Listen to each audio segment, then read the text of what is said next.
Hello class 9th student. तो आज हमारा गृह विज्ञान में सेकंड चैप्टर है। चैप्टर का नेम है गृह व्यवस्था। इसके बारे में मैंने आपको इसकी परिभाषा बता दी थी, अर्थ क्या होता है, परिभाषाएं क्या होती हैं, तो ये मैंने आपको बता दिया था। अब हम जानेंगे कि गृह व्यवस्था के उद्देश्य क्या क्या होते हैं। तो आइए बच्चों हम जानते हैं। गृह व्यवस्था अपने आप में एक उद्देश्यपूर्ण प्रक्रिया है। क्या है? उद्देश्यपूर्ण प्रक्रिया है। सामान्य रूप से मुख्य पारिवारिक लक्ष्यों की प्राप्ति को ही गृह व्यवस्था के रूप में स्वीकार किया गया है। आगे है, इस प्रकार गृह व्यवस्था के मुख्य उद्देश्य हैं। मुख्य उद्देश्य कौन कौन से हैं, आइए हम देखते हैं इनको। तो पहला मुख्य उद्देश्य होता है पारिवारिक आवश्यकताओं की अधिकतम पूर्ति। पारिवारिक आवश्यकताओं की अधिकतम पूर्ति, तो इसमें क्या होता है, इसमें है गृह व्यवस्था के अंतर्गत, यानी कि गृह व्यवस्था के अंतर्गत परिवार के सभी सदस्यों की सामान्य तथा विशेष आवश्यकताओं की पूर्ति के लिए क्या किए जाते हैं, प्रयास किए जाते हैं। परिवार के सभी सदस्यों की अधिक से अधिक आवश्यकताओं की पूर्ति को गृह व्यवस्था का एक महत्वपूर्ण उद्देश्य माना जाता है। यह आता है परिवार की आवश्यकताओं की अधिकतम पूर्ति में।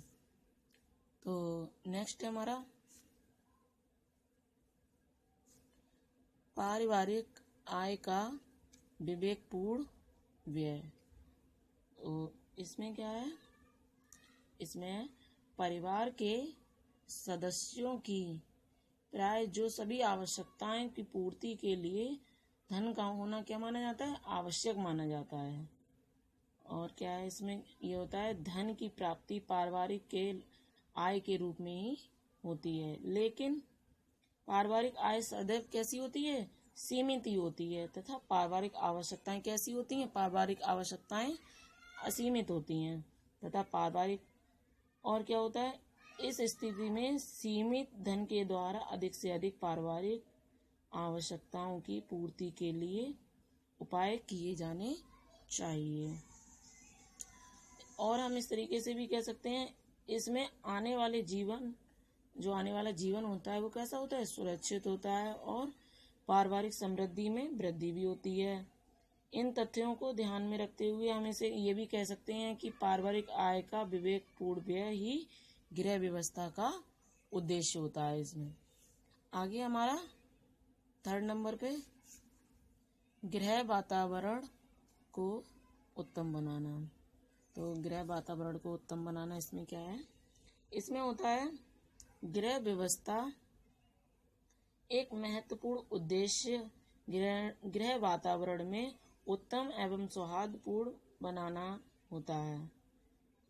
और क्या होता है इसमें होता है इस उद्देश्य की प्राप्ति के लिए परिवार के अनुशासन है, मूल्य है कि इन सब की क्या की जाती है, स्थापना करना क्या होता है, आवश्यक होता है। और इस तरीके से भी कह सकते हैं परिवार के सभी सदस्यों को अपनी संबंध और पारस्परिक हितों को ध्यान में रख के स्थापित किए जाते हैं। तो इतना हमने जान लिया बच्चों।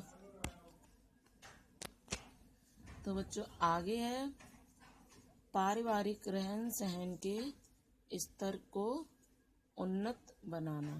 पारिवारिक रहन सहन के स्तर को उन्नत बनाना, तो बच्चों इसमें क्या है, इसमें होता है गृह व्यवस्था एक महत्वपूर्ण उद्देश्य पारिवारिक रहन सहन के स्तर को उन्नत बनाना है।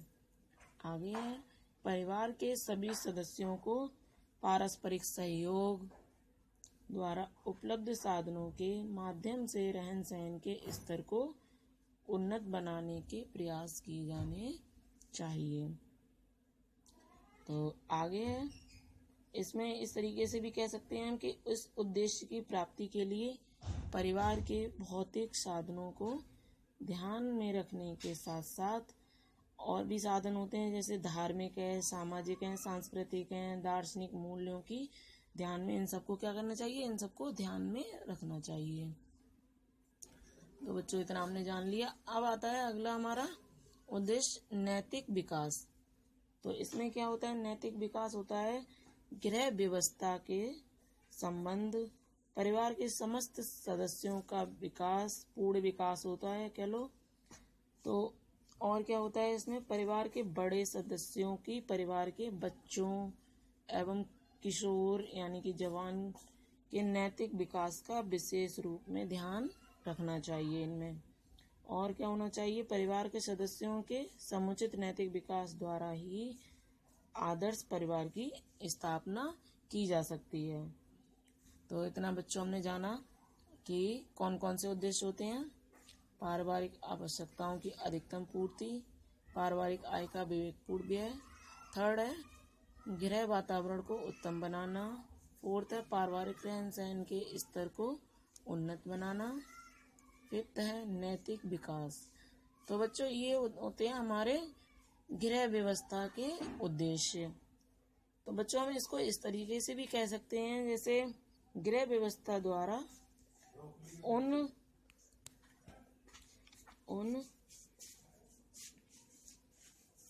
उद्देश्यों की प्राप्ति के लिए समुचित प्रयास करने की परिवार को अधिकतम सुखी, समृद्ध एवं संपन्न बनाया जा सकता है। तो मैं थोड़ा इसको आपको दोबारा भी बता देती हूँ कि शॉर्ट में आप इसको किस तरीके से लिख सकते हैं। इस तरीके से भी लिख सकते हैं, जैसे गृह व्यवस्था द्वारा इन उद्देश्यों की प्राप्ति के लिए समुचित प्रयास करने की परिवार को अधिक सुखी, समृद्ध, संपन्न बनाया जा सकता है। तो बच्चों आज हमने जाने कि गृह व्यवस्था के उद्देश्य क्या क्या होते हैं।